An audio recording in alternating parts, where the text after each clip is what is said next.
World of Final Fantasy, Pokemon for PlayStation. I've never actually played or completed a proper Final Fantasy game, but this didn't stop me from absolutely loving this one. And while you don't need to know anything about past games to enjoy, if you are already a fan of the universe, I feel you'll enjoy this game even more, as you do run into many memorable creatures and characters from many of the games that even I recognized. In World of Final Fantasy, you play as twins Lon and Rain, who wake up with no memory, an empty town, an annoying creature named Tama that says the every other the word, and a mystery woman with a god complex who tells them they're special. They're summoners that need to set out to recapture all their mirages, get back their memory, and find their mom, fulfill a prophecy. I cared very little for the story, though it did do a great job of pulling emotions out of me, and the banter between the twins and Tama, who accompanies you on your journey like a Pikachu, is absolutely perfect and made me care for all three. I just felt like the cutscenes and dialogue between the characters you run into are far too long that eventually just overstays its welcome. The game would have benefited with cutscenes being much shorter and more spaced out, but they're practically everywhere and go on forever. Strange thing to complain about, but when you're not invested it can be a drag. What kept me going through this 30-hour journey was the very accessible and super addictive gameplay. If you love Pokemon, you'll love this game as the idea is fairly parallel. Mirages are creatures you can capture, or in this case, imprison. Unlike Pokemon, you don't have to buy Pokeballs in this game. The first time you run into a new Mirage, you automatically get a prism required to capture it.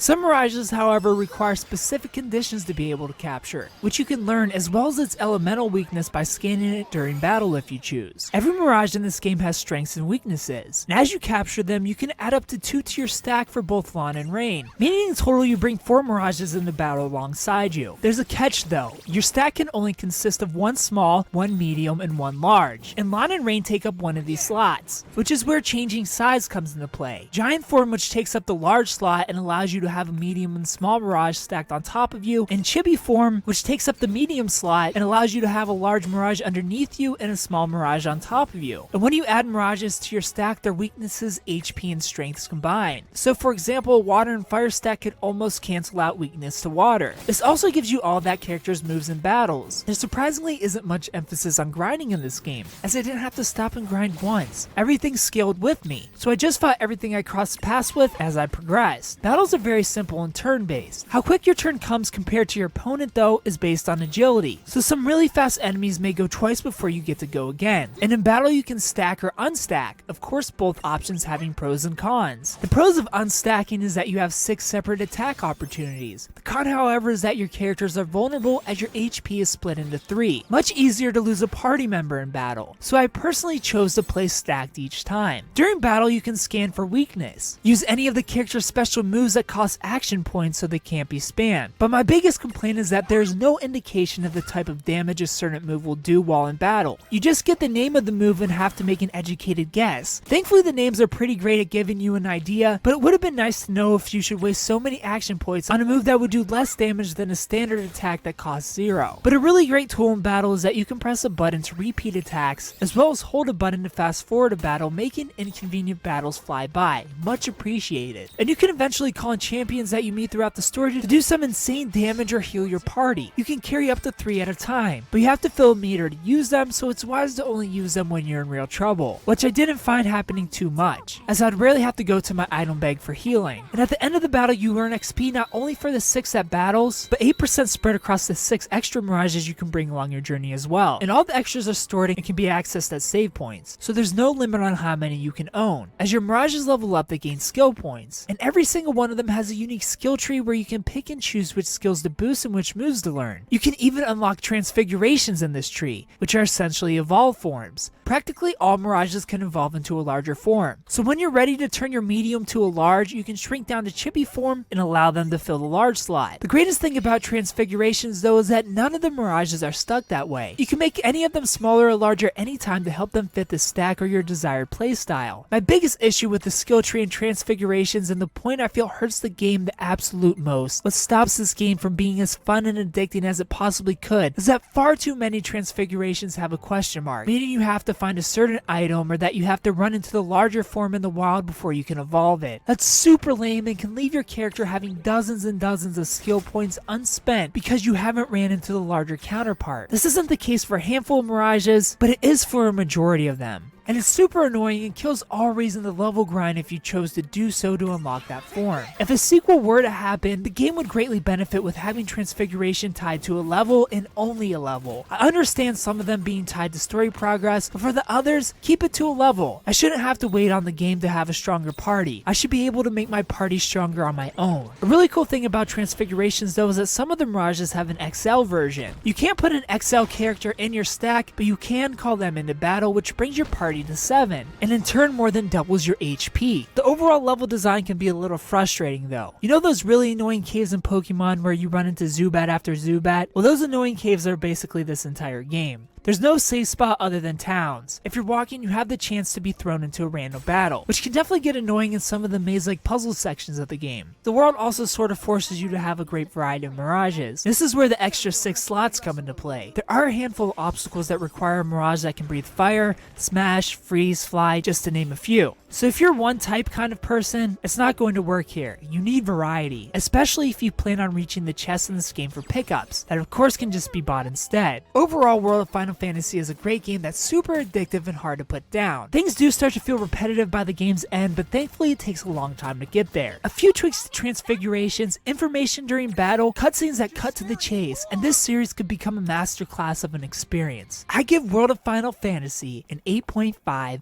out of 10. If you play World of Final Fantasy, tell me what you thought about it down in the comment section below. If you haven't played it, tell me if you plan on picking it up. Thumbs up if you like the video, subscribe if you're new to the channel, and tune in Monday for First Impressions where we find out what game we're playing next. Thanks for watching. Gosh, I am so sorry Lon acted like such a royal idiot.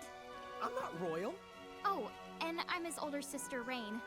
It's an honor. Please forgive the ruse. At first I suspected that you might be agents sent here by Bahamut. I was wrong. You stood up bravely against their mirages and kept our town safe. All of Cornelia thanks you.